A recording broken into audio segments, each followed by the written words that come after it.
All right, well, welcome back. We are excited to show you today a couple different things, actually. First of all, we're going to show you why it makes sense to own a set of Cutco versus just pieces of Cutco, and why we, as a company, prearrange some different sets and we allow customers to customize their own set, and why it just makes sense. And also for representatives, we're going to show you basically how to use some of the different tools so you can educate your customers on that. And also, those of you that are previous Cutco owners, you're going to be able to see a couple of tools that maybe you don't have own or use currently.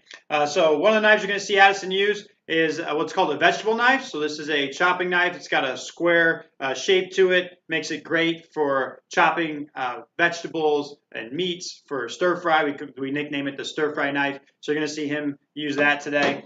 We also have a petite chef knife, which is also a chopping knife, but it has a little bit of a tip that goes up here. It's a little bit smaller, so a little bit easier to handle, so you'll see that. And then our third chopping knife you're going to see used is the 7-inch Santoku. And what you're going to see here is a drop point. And with this drop point, it allows you to do some slicing with it like this versus just the chopping. So those are the three knives you're going to see being used to chop. And then we also have here the trimmer, and he's going to use the trimmer on cauliflower today. He's going to help you understand why that makes sense to be used instead of a chopping knife. So go ahead and enjoy the video, and he's going to also show you how to make a stew. Okay.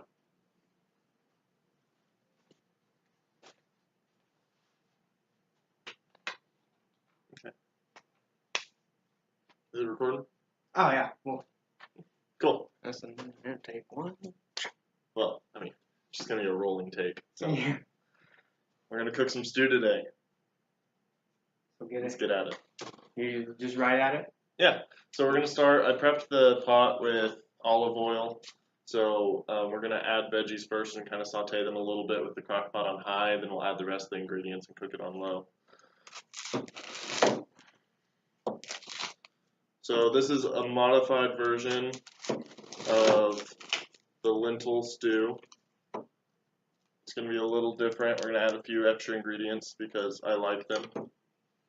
And he's the chef, right? Yeah. That's how that works? And I'm cooking, so I get to choose. So tell us a little bit about the cutlery that we see you using today. So I'm using the Petite Chef for most of my vegetables. That's this guy right here. I'm going to be chopping most of them up. And then I'm going to use the trimmer for the cauliflower. It's a little smaller, so it's good for taking out the stem and individualizing the pieces. And then I'll also grab some potatoes here in a minute. I'll use the chopping knife for that also. And then we do have a few cans of things today.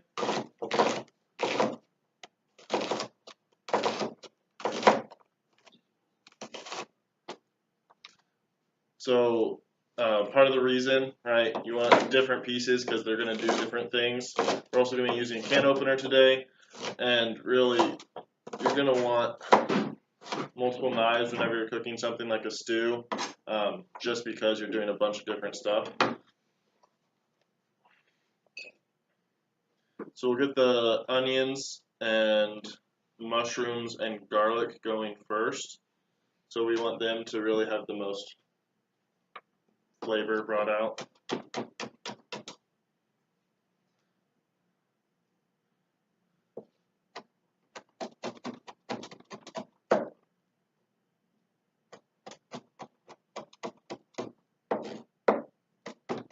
Oh, I cut myself a little bit. So we got the onions and the garlic in with a little bit of olive oil. We have the crock pot on high to start sauteing them.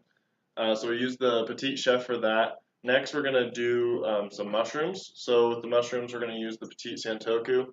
Because you're able to pull back, sometimes mushrooms are a little squishier, especially if they're older. So sometimes it works better to, instead of just chop, to pull back, and you get a better slice.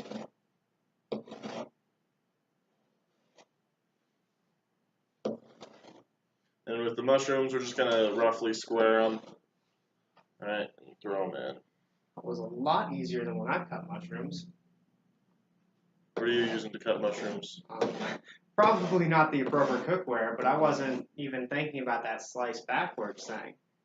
Yeah, so because, especially if your mushrooms, if they're really fresh, they'll be a little stiffer. But as they sit for just a little while, they get a little looser, a little more rubbery. So sometimes with your chopping knives, you'll just kind of mash your mushrooms. Alright, with the Santoku, we're also going to do our celery. So, like I mentioned, I do have a couple different knives, like the trimmer. Right, you could use the trimmer for the celery. It's the right size, but because it's a sawing knife, you have to pretty much cut each individual slice. Right, but with our chopping knives, like the Petite Santoku, it's a little bit quicker. You're going to be able to just kind of run through it.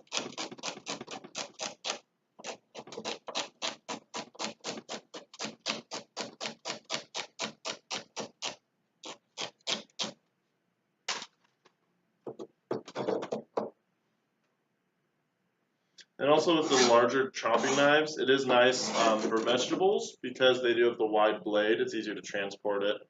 We'll do a little more celery for this one. You want to show how using the other one for just this celery, how that affects the cuts and everything? Yeah, so you can get a similar cut, right? It's just going to take you longer because you're just using more motion because you have to move the blade the whole way each time. It's just going to take you longer. And why would somebody opt to just use one knife versus getting both of them? I mean, if it's just going to take me a little bit longer, what's the big deal?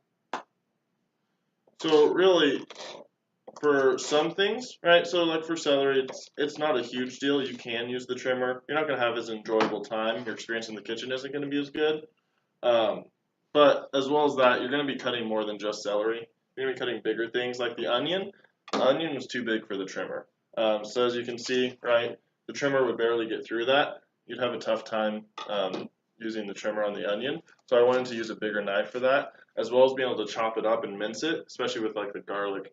You're not going to want to use a smaller or serrated knife. You want to be able to just kind of chop through it. That way you get a cleaner cut too. Okay, so next we're going to do carrots. Alright, for the carrots, I'm going to use our vegetable knife. So our vegetable knife is also good for bigger things. We'll probably use it as well to dice the cauliflower. But this is a similar concept. It's just a larger knife. It's going to be able to chop through. Again, you want to keep your fingers back as you're chopping. But even, say, with small carrots, right, you just cut with the back of the blade. Smaller motions, it's easier on you, it's quicker.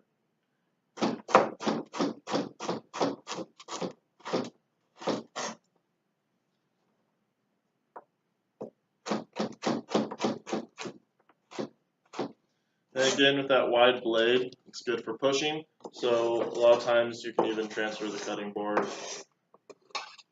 And why can we transfer with that cutting board? Because I know a lot of cutting boards I've seen, that's not really as possible, not as easy. So part of it is the raised legs. It also has handles here, so it's easier for lifting.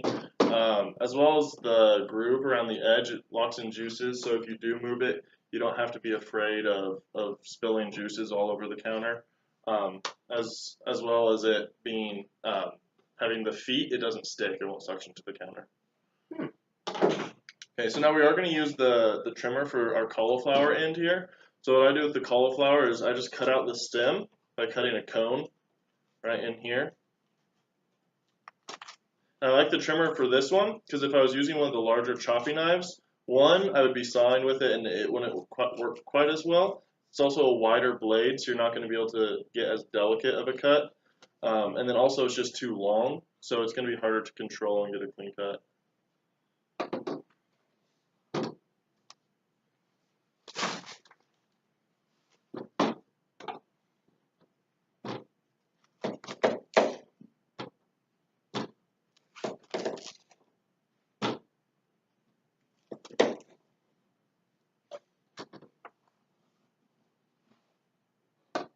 Alright, and then with this one, I'm just going to roughly cube it. Now, what do you mean by when you say roughly cube it? It's not an exact science, so I'm just going to make it into chunks, basically. Cool. So, yeah. So roughly cube it. It's not going to be very fine cut. You're definitely going to get solid bites of cauliflower in this. So that texture will be maintained. So while you're chopping some of this, what is one of your favorite reasons to use Cutco in cooking versus other cutlery? I know you've told me you've had experience with both, but just to give us a picture of what that's like. Yeah, so really it's the quality of the knives. One, their edge. So Cutco retains its edge for a lot longer, especially the double D edge. Because it's not a normal serrated edge, you're able to cut forward, backwards, straight down. So unlike a normal serrated knife, you can get, it's just a little easier cut, a little easier motion. And then with the straight edges, of course, right, it's a straight edge, a normal straight edge, because the quality of the material and the weight of the blade, the full tang, the balance of it just makes it easier to use. So next we're going to use the can opener with a few different things. So we're going to use garbanzo beans in our stew, along with the tomato base, some chunked tomatoes. We're also going to use some vegetable broth for flavor. So What makes a Cutco can opener different? Because that feels like that's probably a pretty universal thing, a can opener. I mean, come on. yeah, so our can opener, one, it has an extra sharp blade, so it makes it easy. It's all rubber and plastic, so you don't have any metal biting into your hands. It's ergonomically designed. We also have a magnet on the end of it Whoa. for removing lids. So there's our garbanzo beans. And do some vegetable broth. And the magnet, it is strong enough. Some other can openers do have magnets on them.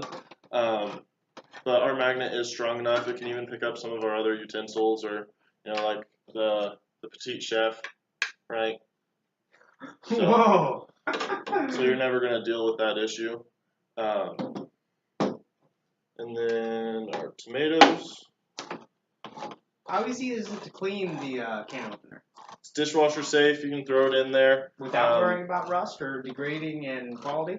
Yeah, so the materials are all dishwasher safe, and you can also wash it by hand. It's not hard if you prefer that. Yeah, because I know that's one of the things I've definitely ran into a lot on the labels on the can openers I get. They say, "Hey, don't wash this."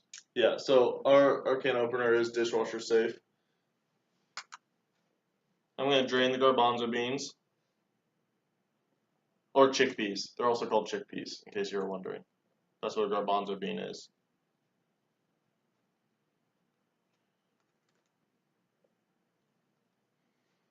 We're just going to dump them in. All right, we're going to want a lot of moisture because as it cooks, that moisture is going to go down. Then we have crushed tomatoes or diced tomatoes, right? So again, they're just kind of rough. They're there for texture, not just for flavor. We're going to add about half a can in this pot. Okay.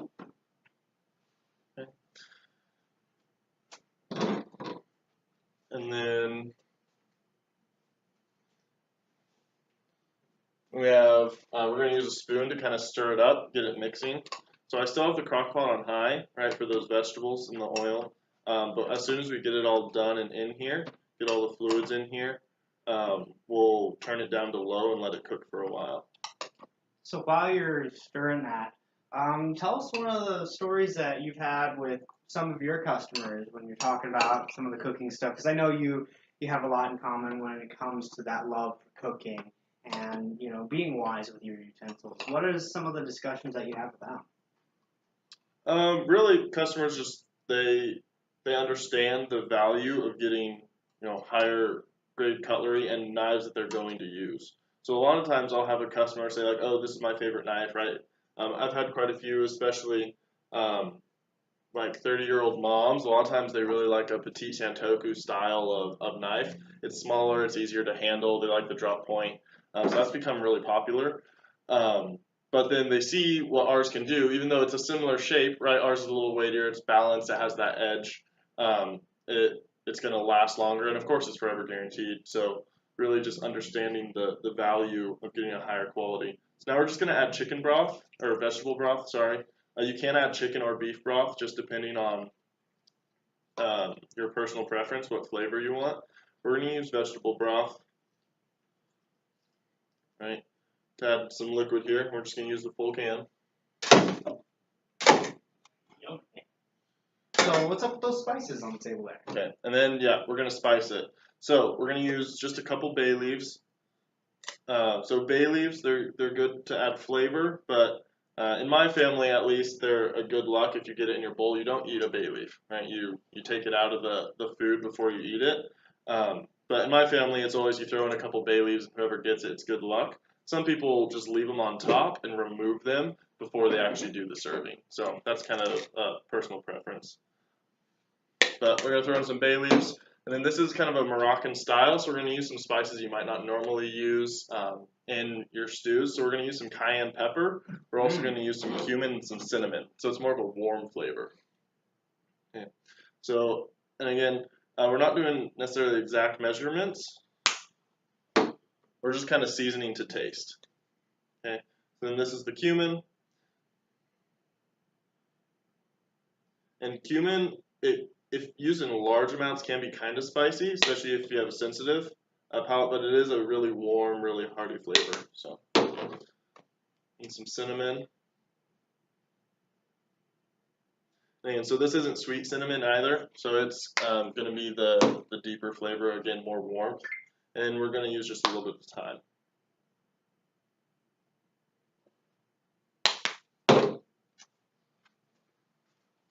And then, of course, we season with salt and pepper. So everything needs a little bit of salt, a little bit of pepper. What about your salt? Does your salt need salt? Your salt does need salt, or else it's not salt. So why did you pick this dish? I mean, what are some of your favorite things about a vegetable stew then? So really, I like soups in general. I don't like summer. I like winter. I like the cooler seasons.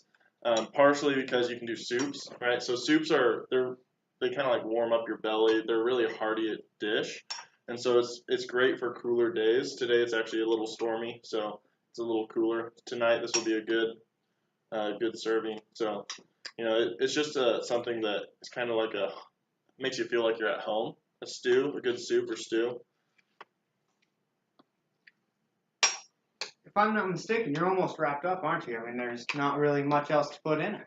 Yeah, so we're coming to the end here. I'm going to add a little more tomato because we have some space and just add a little more consistency that way. And so this kind of, as you're wrapping up, you just kind of take a look and you just see what else you need. So usually I'll leave out a little bit, and then at the end, if I need it, I add more in. So especially with stews, we'll check on it as it's cooking, see how much moisture there is. If we need to add more water, more chicken broth, more tomato juice, right, we'll do something like that as it's cooking down. But really, you just let it sit for a few hours until all the vegetables are soft, until all the flavors are really mixed in, and you have your stew.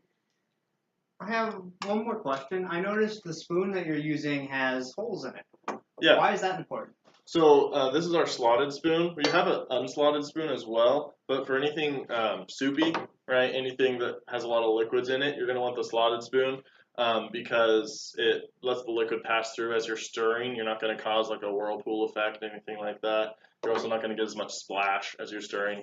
But then, of course, the non-slotted spoon, right, the just plain spoon, you're going to want that when you want juices if you're serving, right, if you're trying to transfer from one thing to another with juices. So. But the main thing is not to stir with the knife. We're not going to get a lot of action there. So you don't want to stir with the knife, obviously. One, not what it's intended for. Also, it's sharp. You're going to scratch up your pots, your pans, your crock pot. And then it's also more dangerous, right, if you have a knife sitting in a pot and someone doesn't know it's a knife and you pull it out. Right. So. No late night macaroni and cheese bachelor parties with all you got is a pot and a knife? Yeah, so you want to make sure that you got the right utensil for the right job. So we're going to actually turn this down to low and let it cook for a while. Thank you guys so much.